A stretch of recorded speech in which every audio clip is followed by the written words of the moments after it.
Hello friend, તમારું સ્વાગત છે મારા કિચનમાં। આજે આપણે બનાવીશું સિમ્પલ જીરા પરાઠા ટ્રાયેંગલ શેપમાં।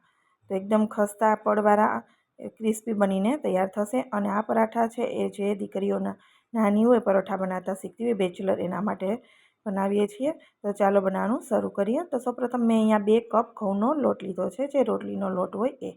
અને મોણ માટે 1 મોટી ચમચી તેલ અને સ્વાદ પ્રમાણે મીઠું નાખીશું। અને જીરા પરાઠા છે એટલે આપણે જીરું નાખીશું, હાથથી મસળીને નાખીશું જેથી સુગંધ સરસ આવે।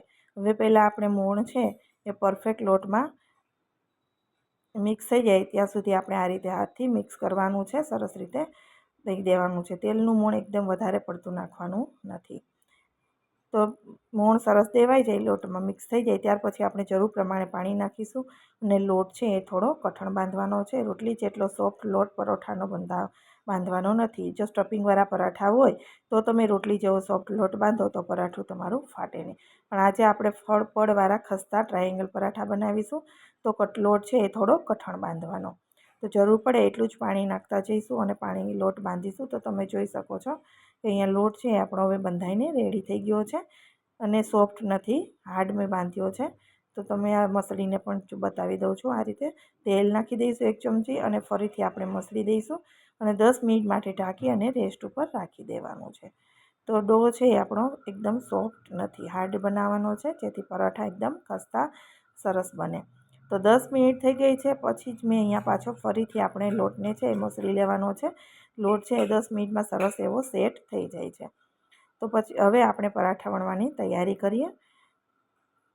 તો એકદમ સિમ્પલ, તમે પરાઠું ગોળ પણ રાખી શકો છો અને ટ્રાયેંગલ બનાવો તો પડવાળા અને એકદમ ખસ્તા બનીને તૈયાર થાય છે। તો લુવો રોટલીનો હોય એવો મેં લુવો લીધો છે, મીડિયમ સાઇઝનો, અને લોટમાં આપણે ડીપ કરી અને રોટલી જેવું આપણે વણી લેવાનું છે। પહેલાં આ રીતે ગોળ રોટલી તમે શેકી અને તૈયાર કરી શકો છો, પરંતુ ટ્રાયેંગલ છે એટલે આપણે રોટલી ઉપર તેલ છે લગાવી દઈશું અને આછો ફરીથી લોટ લગાવી દઈશું, ફોલ્ડ કરી દઈશું, ફરી તેલ લગાવી અને આછો લોટ પહેરી દેવાનો છે। આ રીતે ટ્રાયેંગલ શેપ આપી દેવાનો અને ફરી આપણે રોટલીની જેમ જ વણીશું, પરંતુ ટ્રાયેંગલ શેપ છે એટલે શેપ એનો એ ત્રિકોણ જ રહેશે અને ઇઝીલી વણવામાં તમને ફાવશે। તો આ રીતે 2 થી 3 પરોઠા હું વણી લઈશ અને પછી શેકવાનું સ્ટાર્ટ કરીશું। તો સાથે સાથે વણવાનું અને શેકવાનું બંને થઈ જશે। મીડિયમ ફ્લેમ ઉપર આપણે પરોઠા શેકીએ તો પરોઠા છે એના પડ પણ એકદમ છૂટા થઈ જશે અને ક્રિસ્પી બનીને તૈયાર થશે। તો બીજું પરોઠું પણ મેં આ જ રીતે વણીને તૈયાર કર્યું છે। રોટલી જેવું વણી અને ઉપર તેલ લગાવી લોટ ડસ્ટ કરી દીધો, ફરી ફોલ્ડ કરી ફરી તેલ લગાવી લોટ ડસ્ટ કરી અને આ રીતે આપણે ટ્રાયેંગલ શેપમાં વણી લેવાનું છે, ઇઝીલી વણાઈ જાય છે। તો અહીંયા 3 પરાઠા મેં તૈયાર કરી દીધા છે, હવે શેકવાનું સાથે સ્ટાર્ટ કરી દઈશું।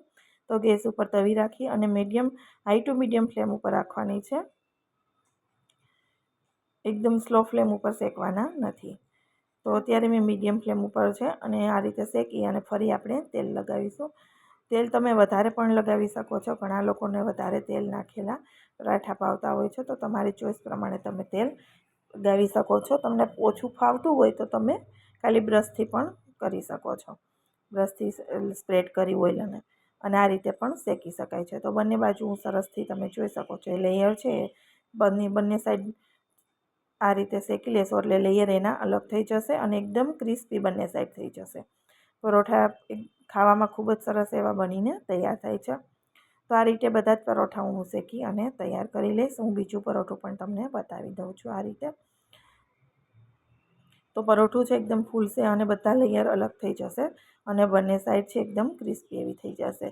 તો મીડિયમ ટુ હાઈ ફ્લેમ ઉપર આ રીતે પરોઠા આપણે બધા શેકી અને તૈયાર કરી લઈશું। અને આજે મેં પરોઠા સાથે પનીરનું શાક બનાવ્યું છે, તો એની રેસીપી પણ મેં આગળ શેર કરેલી છે, શાહી પનીરની, ત્યાંથી તમે પનીરનું શાક પણ જોઈ શકો છો।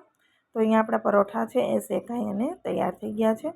તો સાથે હું અત્યારે પનીરનું શાક, સલાડ, પાપડ અને છાશ સર્વ કરી રહી છું।